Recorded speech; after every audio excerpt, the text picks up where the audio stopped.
All right, we did it. Okay, hopefully there's no delay.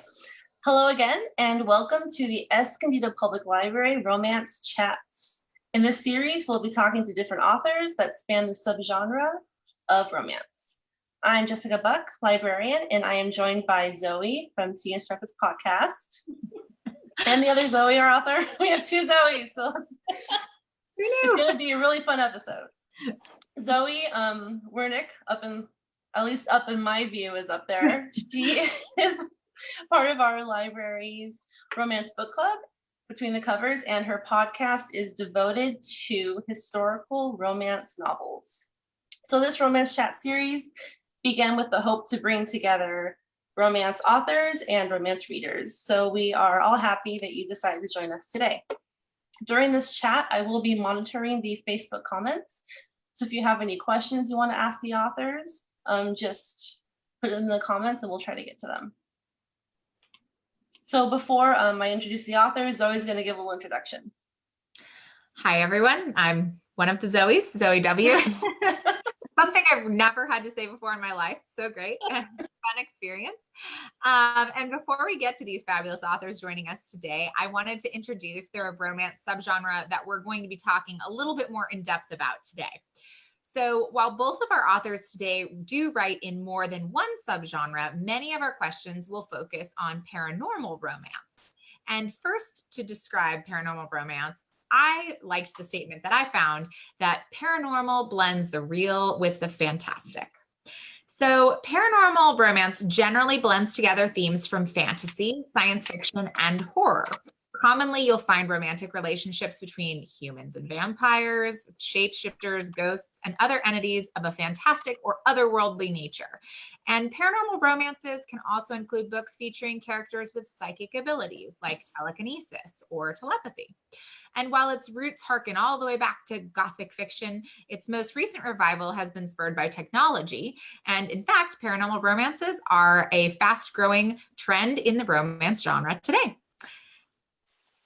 Yes, and today we are joined by two wonderful authors, Zoe Forward, our other Zoe, and Mariah Ankenman. Zoe Forward is an award-winning author and a hopeless romantic who can't decide between paranormal and contemporary romance. So no surprise, she writes both. Her novels have won numerous awards, including the Prism, Reader's Choice Heart of Excellence, Golden Quill, Caroline Reader's Choice Award, and the Bookseller's Best Award. When she's not typing at her laptop, she's cheering her son on at baseball, chasing after the toddler, or cleaning up the newest pet mess from the menagerie that occupies her house. She's also a board-certified veterinarian, fun fact. Her most recent release is Ask Me to Game, Game Lords Book 3. And our second author, Mariah Ankenman, is a best-selling author who lives in the beautiful Rocky Mountains with her two rambunctious daughters and a loving husband who provides ample inspiration for her heart-stopping heroes. I love that part. He hates that part. Mariah loves to lose herself in a world of words. Her favorite thing about writing is when she can make someone's day a little brighter with one of her books. Her most recent release is Crazy Little Thing Called Love. Welcome, ladies. Thank you so much for joining us today. Hi, thank you for having us. Hi, thank you. Cool information in both of your bios, like super fun little tidbits there. I would love to ask you guys all sorts of personal questions now, but before I digress too much, I think we should get into some of our questions that we had planned. And talk a little bit more about romance. So we like to ask all of our authors, because I think this is a really interesting question, to find out, when did you first start reading romance, and what inspired you to make the journey from reader to writer? So rather than compete back and forth, I'll toss it to one of you guys first. And then, so how about we start with Mariah for this one? Well, I'm a late bloomer in the romance world. I didn't discover romance till I was 25, and I was at the library and I saw a book, and I know you're not supposed to do this, but I said, this cover is cool. I think I'll check out this book. So I checked out the book and I started reading. It was a paranormal, and I started reading, and then I get to one of the scenes and I was like, oh, I I think this is romance. I think I love romance. And from then on, I was hooked. I devoured every single book in the library. Everyone in the library knew my name. The security guard knew my name because I was there every day, just devouring the romance section. I was like, oh, I love this. I can't get enough. And honestly, I've almost stopped reading every other genre there is since I found romance. Who would do that? Oh my gosh. I know, right? Oh my God. Yeah, and I'd always been a writer, and I always knew I wanted to be a writer, but I had mostly written like fantasy up until then. And then it was like noticing all my fantasy always had those tiny little love story subplots, and I was like, subplot, main plot. That's what we're doing now. I love it. So That's how kind of me.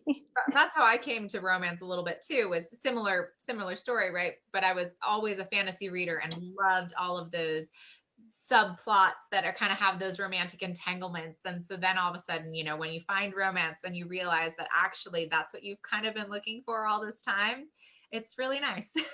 Yep. So how about you, Zoe? How did you start reading and then become a writer?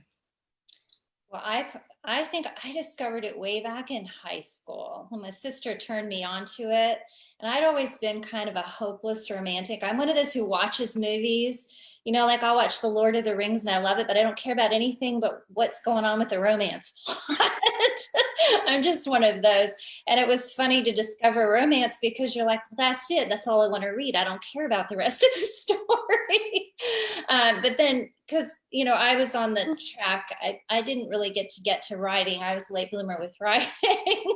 I would read romance between studies at school when I went to college and vet school. You just have to turn your brain off. And I was like, I would go to the store or the library and just get like a pile of romance books. And that's all I do on my breaks. And then one day, I think I read a couple that were just awful. And I was talking, I mean, because, you know, you read through a bunch and all of a sudden you'll hit a couple and you're like, oh, these are just not quite what I was looking for. I was telling my sister about it and she's like, well, do you think that you could do any better? And I'm like, I don't know, maybe I can. And so I tried it and it was so much fun to just put the whole story together and have fun with it. Yeah. I relate to that very much. I sometimes have that feeling like, well, what if I wrote it instead of just read it? I don't know. Not there yet, but you know, it does come through the head, right? Mm-hmm. Mm-hmm. So what attracted you to paranormal romance, either as a reader or, well, as writers? See who we started with last time. So Zoe this time first. I like the world building and I just find in paranormal you can do so much more with the story. I mean, there's just no limits. You can just, I mean, you do have to, as a writer, you have rules, you have to establish rules, stick with your rules. You can't change things, but it just has so much more. You can have it take place now, but the world can be very complex and have all of these different things. It's much more creative, at least for me, although I love contemporary. I think contemporary is really fun to write as well. I think contemporary is more about voice, but yeah, and I think it also comes down to who you discover first in paranormal. So if you sort of run into some of those fantastic authors that are out there as your first introduction to it, you're like, oh my gosh, these guys are incredible. And it just, that's sort of for me, discovering some of those like J.R. Ward and Sherilyn Kenyon. I was like, okay, I am in on this. So yeah. I got the honor, I would say, to hear Sherilyn Kenyon speak at an RWA event a year or so ago in my local chapter. It was a while back, and it's the only one I've been to so far, you know, because of things. But she was really, really, really interesting, and her life story is fascinating, and she's just full of I don't know, conviction. And I can only imagine what it translates to on the page, because I have not yet read her, I will admit, but she was extremely, extremely inspiring just as a human being. So I can only imagine her books are similar. That's actually the book I picked up at the library that led me to romance, was a Sherilyn Kenyon. So Amazing. yeah, because I've always been into fantasy. I mean, my favorite movie is The Neverending Story. You can see that's Oh. Falkor. And then I also have the owl from the labyrinth holding the dark crystal. Wow. So you could kind of say that fantasy and paranormal is like my life almost. Yeah. It's like, yeah, it's a part of me. And I love it because, you know, contemporary is really fun and there's a lot of things you can do with it.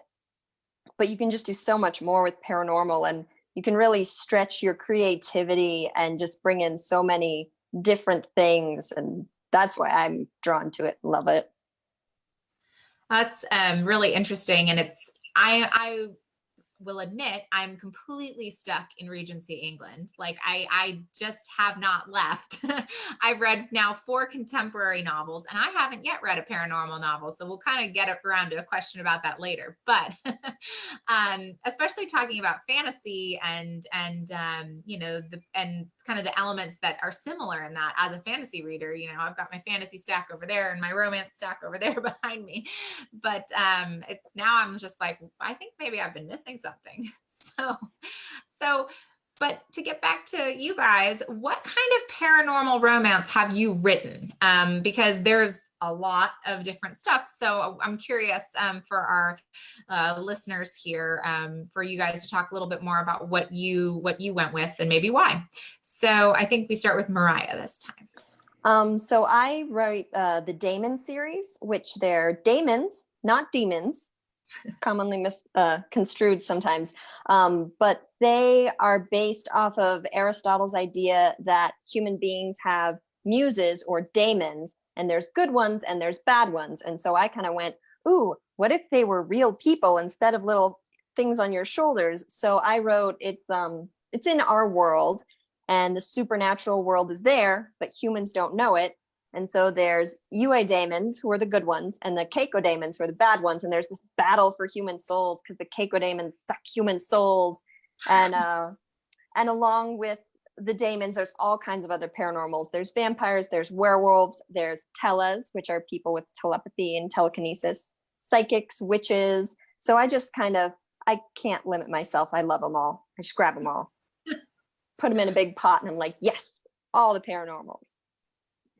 Sounds super interesting and fun. And how about you, Zoe?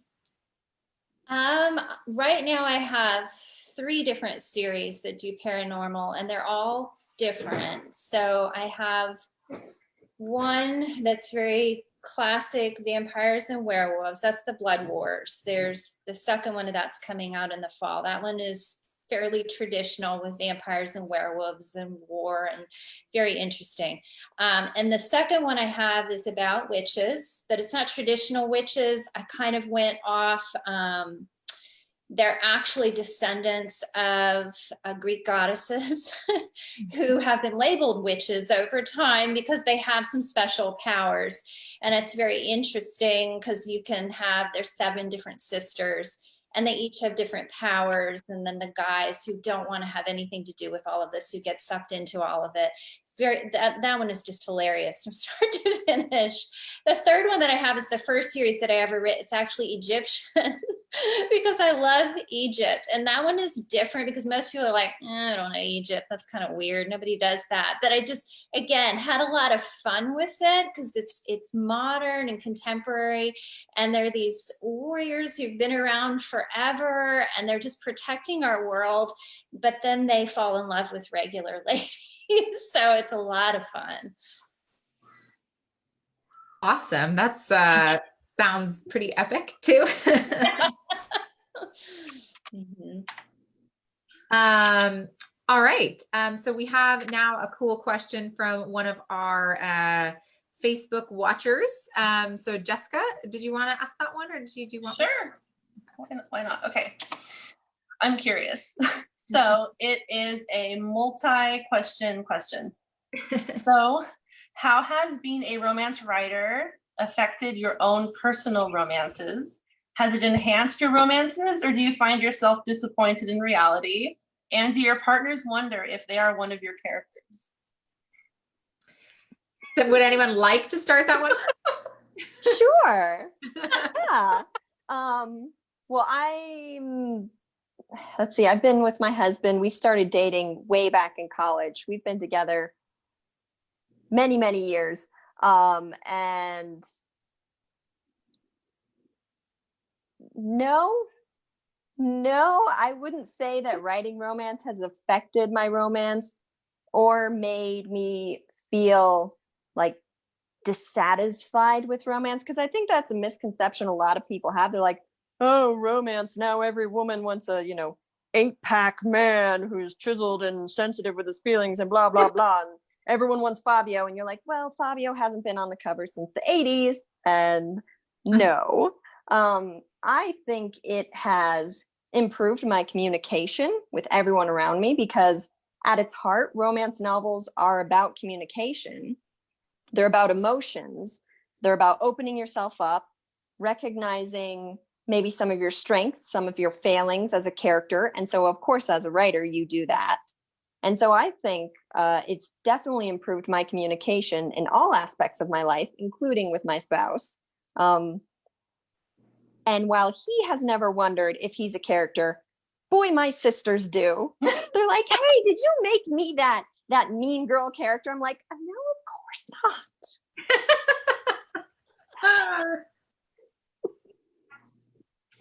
Oh man, okay, Zoe, it's your turn.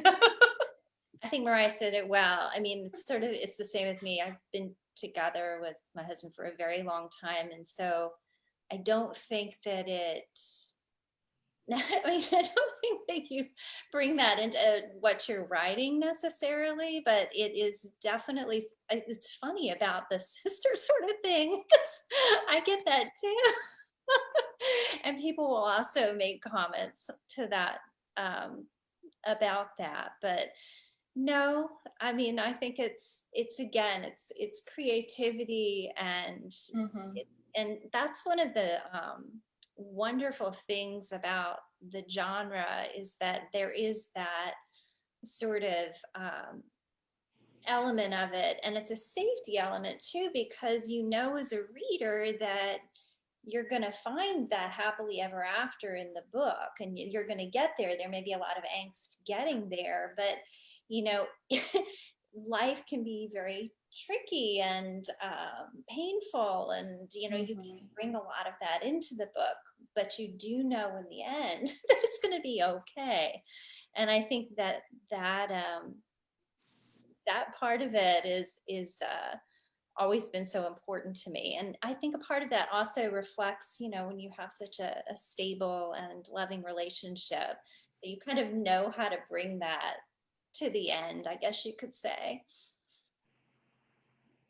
Yeah, I want to comment also as a reader of romance, if I may be so bold, kind of about the question, has it enhanced romance, personally for me, or do I find myself disappointed in reality? And as a voracious romance reader, I would say, no. And I echo what Mariah said too, which is just the increased communication. And I echo what Zoe said, which is, when you enter into this book, you have this contract where things are going to work out in the end, so you can emotionally invest in the story in a different way than you can necessarily in a book you don't know the ending. And so that just allows you to explore the story in I think a really different way than many other genres. You don't have that anxiety necessarily of what's going to happen or what's going to happen next. And you still get some little moments of that for sure. But things are going to turn out okay. And it's just so different. But on top of that, something I saw someone say this so much more eloquently than I'm going to say it at all in this moment, but to the idea of being disappointed in reality. I think it's just as easy for romance readers to understand and identify the split between reality in a book as it is for people who read murder mysteries, all the time. You don't want to go out and see more murders in the world necessarily, or whatnot. Somebody else said this way more eloquently than me, but I feel the same way with romance. I really enjoy reading those stories for so many reasons, and I think that they do me a lot of good. But anyhow, enough about me. Back to, obviously, though, I'm a passionate romance fan. So you guys both write contemporary as well, as we have mentioned in your bios, and you guys have kind of mentioned yourself. So we have a couple questions kind of related to that, which is, do you find there to be challenges to write different subgenres? And if so, what those are? And then what attracted you to these two specific subgenres? Because I think you both only, if I'm not mistaken, write paranormal and contemporary at this time, not to say the future. So I'm curious about, the challenges and what brought you to these two. Zoe, do you want to start us off? Sure. So, I mean, I think I write these two genres because they're the two I love to read. And so they're the two that, they're just what I love to do and to read. And so, paranormal is its own thing. It's, again, a lot of world building. And then I decided to move to contemporary, and it's different because it's a lot more about voice and story and tropes, and it's a tad bit more constructed. I hate to say that, but it is. Then I felt like paranormal, you can move a little bit within the story, and sometimes it's interesting because for my process for paranormal, I can be a little bit more of a pantster instead of a plotter. Like, I know where it's going to go, but I can have the characters and it kind of evolves. But for contemporary, for me, I have to really organize the whole story before I can get it down. And then you can really focus on getting the fun, because I really like funny stories and things. I mean, I can't stand it when it's not funny. So that part has to kind of come out once you understand everybody who's in it.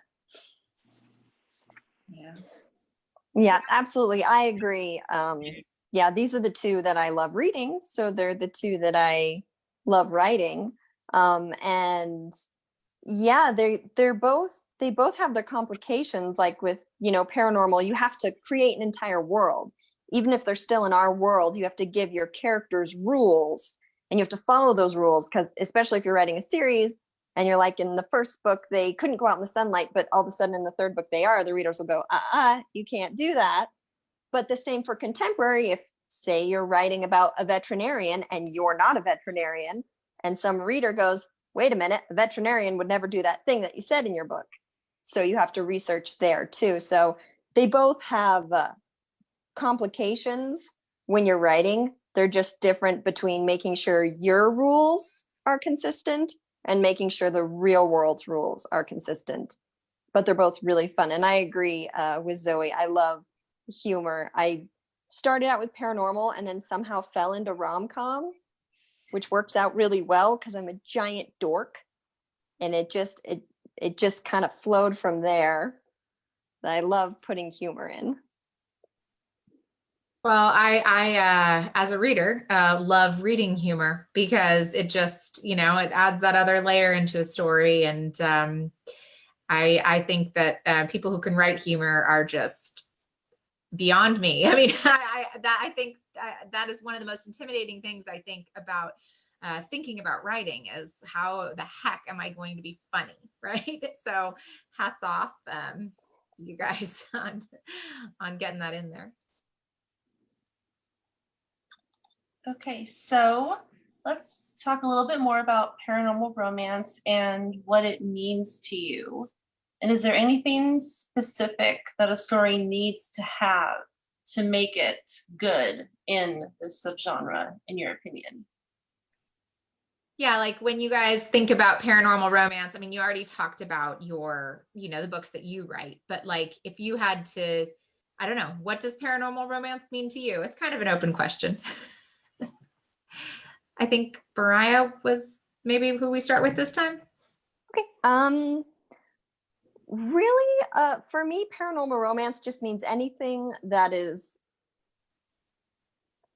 not possible in this world or not provable in this world. So anything, witches, vampires, fae, anything like that, where it's a character who has something that you can't explain, and it makes the world a little bit more magical and fun. And that's that's kind of how I see paranormal, and it allows you that little bit of an escapism where you can kind of detach from this world, especially when it's so hard to be in this world, and escape into another one. And that's why I love it so much. And I just really think it has to be written, written well, engaging, draw you into the story. That's all it really needs. What about you, Zoe? I think that's well said. I mean, for me, paranormal's always been about kind of the mythology and the lore and kind of having fun with it. Like you can go back and you can take your traditional vampires and werewolves and you can kind of tweak it a little bit and just have fun with it. Of course, you establish your rules, but you just kind of tweak it a little bit. And then you can just have so much fun with where that takes you. And for me, that's what, whether you're reading a fantastic paranormal that's been written or you're working on one yourself, it just allows for this whole world to open up. You're like, oh yeah, because in your mind you're going, yeah, I remember that about that, that Greek goddess thing that I heard about in school, but that's cool that you could take it to that, and that's what's going on because it works within your world. So your mind can kind of go, oh, that's fun. And that's paranormal to me is just about fun and bringing in the fantasy that Mariah is saying. Mm-hmm. Awesome. So within paranormal romance, I wanted to talk about tropes because, as I mentioned, I have not yet read a paranormal romance. Shame on me. But I'm curious, do we see any tropes that are specific to paranormal, that you wouldn't really see anywhere else, kind of in the same way? And or what kind of tropes will readers encounter in paranormal romance? So maybe starting off with Zoe. Yeah, I think the one trope that the only one I can really think of that you really see in paranormal and not other places is that sort of destined mate kind of idea. It just because it's so fantastical and just not reality. Every other trope in every other genre is in there. I mean, you see a lot of forced protector and enemy to lovers and all the same sort of tropes. I mean, all of those show up, but I don't know, Mariah, could you come up with any others other than Destined Mate that was kind of a trope that you thought was only paranormal? No, I would have to say the Destined Mate or the Fated Mate. I mean, that's what I use in my paranormals. I call them tiras. Yes. Or they're the soulmates. They're the ones where something happens and you get a mark or you get some kind of identifying thing telling you that this is your one person that fate has decreed you be with, and you can have a lot of fun with it. But yeah, Destined Mates, Fated Mates, whatever you want to call them, I think that's a pretty heavy paranormal trope. Yeah, and I certainly would never call Twilight a romance novel. However, there are some of those parallels, but many more people have probably seen or know of Twilight, but just because of its pop culture-ness, which it does use that in part of its storyline too. So anybody who might be not familiar with romance or paranormal romance that's listening or watching right now, if you have read or seen Twilight, that's the werewolf and the daughter. Yeah, they imprint, right? Imprint. That's what they call it, imprinting. Yeah. Imprinting. Yes. But I know that there are some really brilliant Fated Mates options within the paranormal world. So I'm going to have to get on that. Jessica? Yeah, so talking about paranormal romance and Twilight, other books. If someone is diving into just paranormal romance itself for the first time, do you have any suggestions for what they should read, what they should start with? Your books totally work as an answer to this question. These are my favorite questions. Okay, I think we know who we're going to start with. I know, everyone's like, suggest me a book. I'm like, you're not ready for this. Sit down. Let's talk. So of course, if you like Greek mythology mixed into our worlds, definitely check out the Damon series.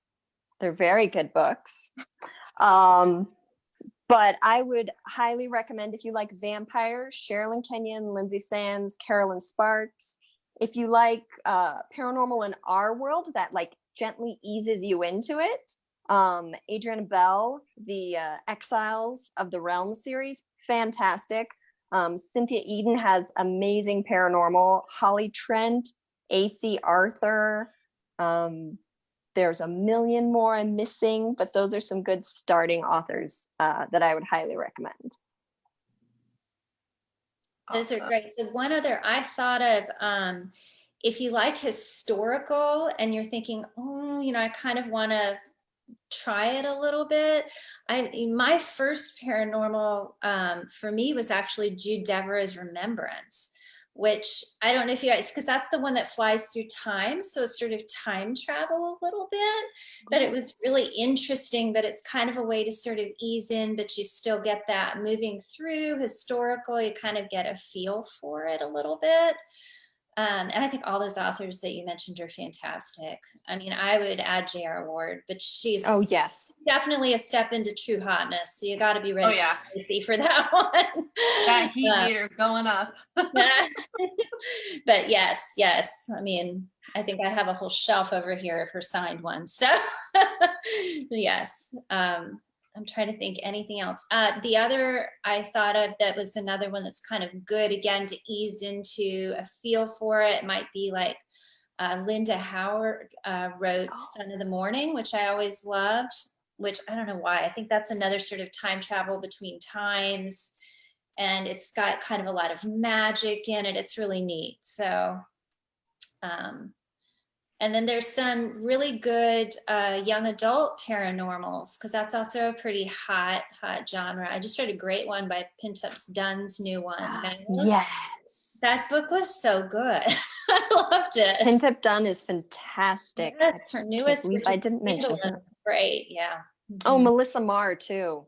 Yes. Melissa Marr has great, the Wicked Lovely series. Oh, it's a good one too. Yes. I'm gonna have to take this list and post it for people because there's too many names.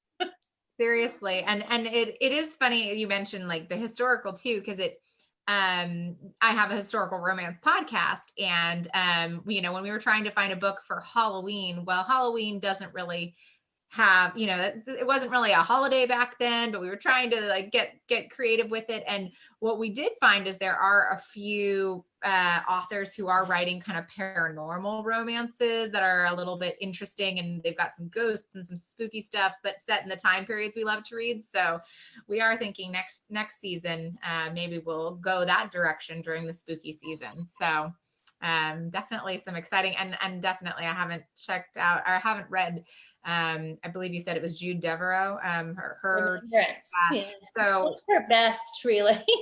Okay, well, definitely interested to check that out. So thank you guys for all that. But I wanted to talk also a little bit more about your contemporary books. So are your contemporary books like miles different from your paranormal titles, or like what are the similarities and differences, and what kind of contemporary stories do you guys write?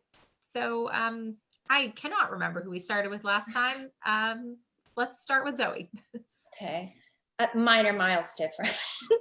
I really only have one series, and it's actually a game. It's a sort of professional gamers, like e-gamers, which is, and you don't have to know anything about gaming at all. I just thought it was such a neat world, and there's so much going on right now. I mean, anybody who's these days we've been stuck in our house, we're all sitting in front of our little games. And I went down a rabbit hole one day of these people who do this professional gaming. And I thought, well, what if you put, like a girl in this world? Because there aren't a lot of girls. What's going on with them? So it's really a neat, that one sort of merges suspense with, it has a suspense sort of overlay. It's only a 3-book series on who's the bad guy. And then it's got 3 individual stories in this sort of gaming world. It's really fun. Yeah. Cool. Gamers.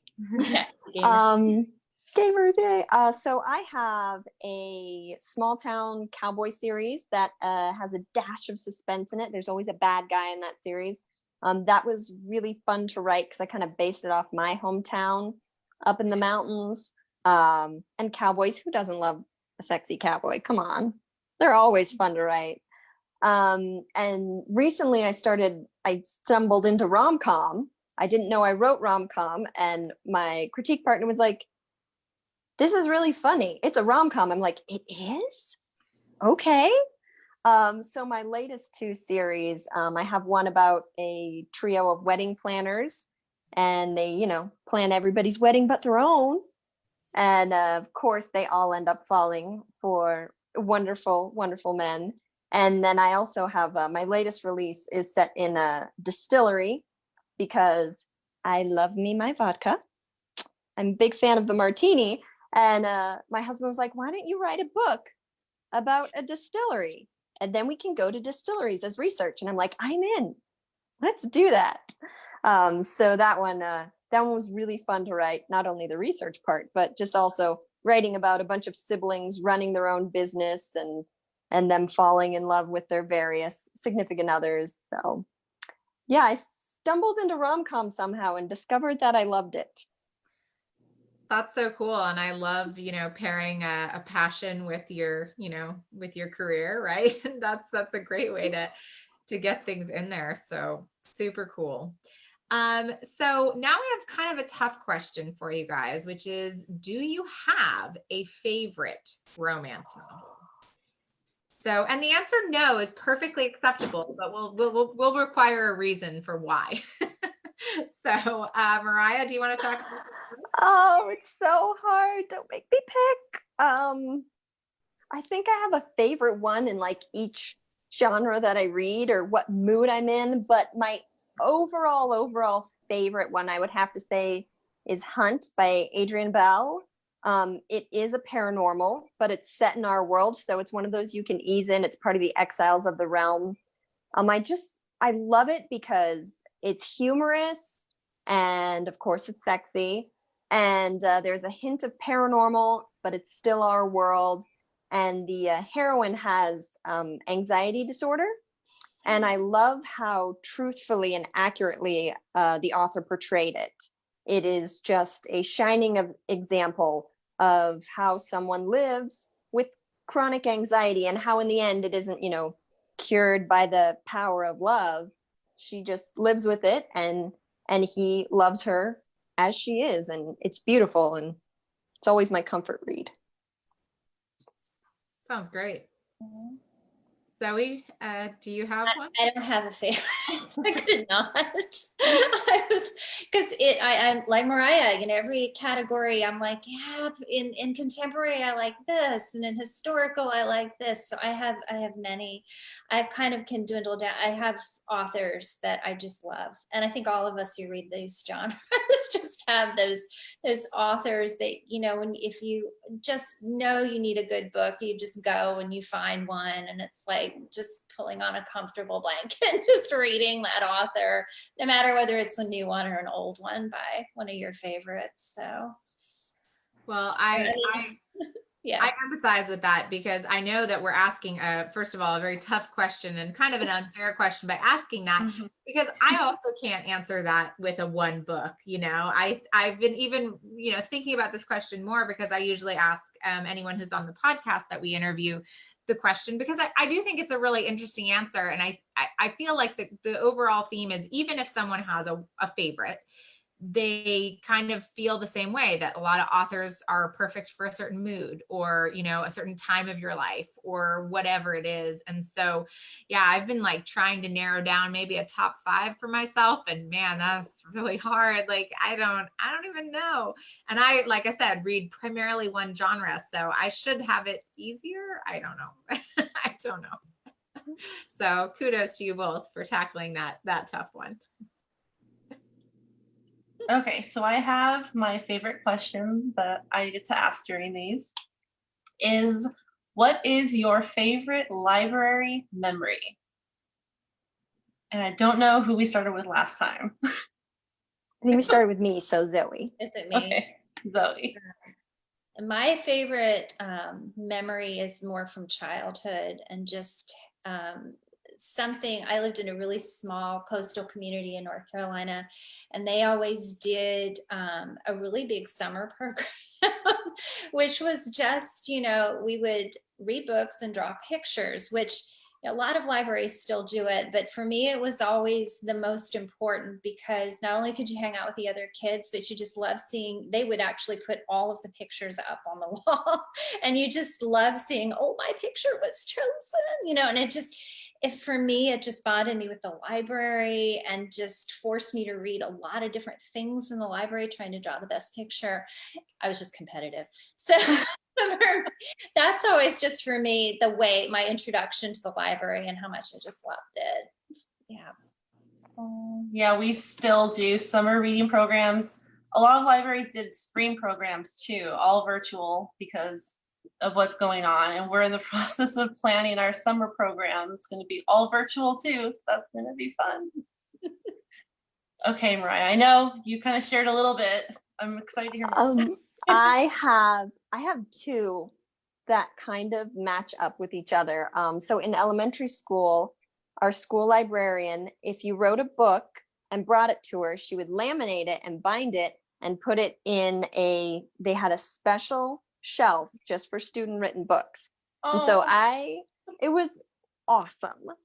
So I wrote George and the Green Glob, about a little boy who had a monster who lived under his bed, and they became best friends. My mother said it was fantastic. So I wrote it and gave it to her, and she laminated it and put it up there, and it had the little Dewey Decimal card thing so people could check it out. And it was so awesome seeing my book in the library, and my friends could check it out. And then fast forward to now, and my local library got my book and put it on the shelf. And I went to the library and I saw my book on the shelf that anyone could check out. And I took a selfie with it, and it was just the coolest thing. I got that same feeling when I was in elementary school. I'm like, yay, people can read my brain now. That's so fabulous. Oh my gosh. That warmed my heart just hearing about it. And I didn't have that experience. So we have just a couple more questions to ask to kind of wrap up here. And the first one is, what is next for you? So we'll start off with Mariah. I have the next wedding planner book, Mile High Happiness book, coming out in the fall. It is called The Roommate Problem, and it's pitched as The Odd Couple, but with lots of sexual tension. It's going to be a really fun one. And then after those, there's going to be a spin-off series from that, Mile High Firefighters. So some hot firefighters are coming at you in 2021. I think that maybe a lot of us could use that in 2021. I think we can. Definitely. Zoe, what's next for you? I've got the next in my Blood War series, which is the Vampire Werewolves, coming out in the fall. And this one it's kind of the Scarlet Pimpernel basis, but she is the one who's rescuing the werewolves who are persecuted. It's so much fun. And of course, she's a vampire rescuing werewolves. It's a lot of fun. And then I've also got next year a new contemporary series starting that's it's kind of going to be a fake relationship that's going to be just a lot of fun. It's going to involve X Games athletes. So that's look at you go, so super diverse. That's so cool. And I'm really interested. I love the Scarlet Pimpernel idea. I love the musical, The Scarlet Pimpernel. It's kind of a little bit under the radar, but those of us who know it may love it. It's really great. So some great music in that. Really cool. Mm-hmm. And we've got one last question. Okay. Jessica, I think you're on that one. Right there. Okay. So where can readers find you, and where can they get your books? I know the answer to the second one too. Okay, so Zoe? They can always find me at my website, which is just zoeforward.com.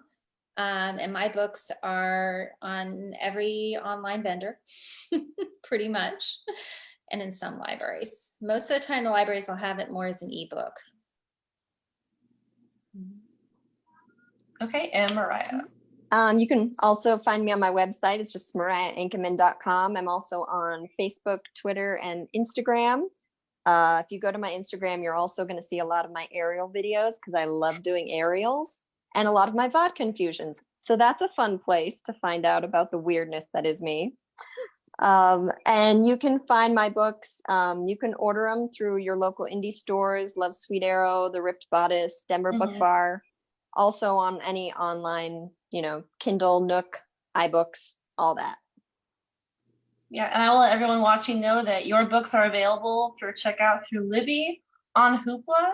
And we now have Cloud Library, and that should be live starting next week. So they can also get your books through that as well. So I just want to thank you again, all of you, for joining us, our wonderful authors, Zoe, Mariah, and our moderator, Zoe. Thank you. And before I wrap it up, I'm going to let Zoe talk about her Pride and Joy, Be Wonderful Tea and Strumpets podcast. Yes, I'll keep it brief, but if you don't know about my podcast, we talk about historical romance novels, typically Regency Victorian novels, and we also get to talk to awesome authors like the ones that we talked to today, and we're everywhere you get podcasts, and we're called Tea and Strumpets, and you can check us out on our website, which is romancepod.com. Awesome, thank you. So just a quick reminder that right now our spring virtual activity challenge is going on right now through May 31st. You still have time to participate. You just go on our website, make an account, log your activities, and then you could win e-gift cards. Our website also has a list of all the free digital resources we have available, like Libby, Hoopla, and Cloud Library. And our calendar has the full list of all of our virtual activities that are going on. I've never said virtual so many times before. So we hope to see you next week, May 23rd, for our next chat with authors Avery Flynn and Stacey Agdern. So thank you everyone for being here. We hope you enjoyed it, and we will see you next time. Bye. Thank you. Bye.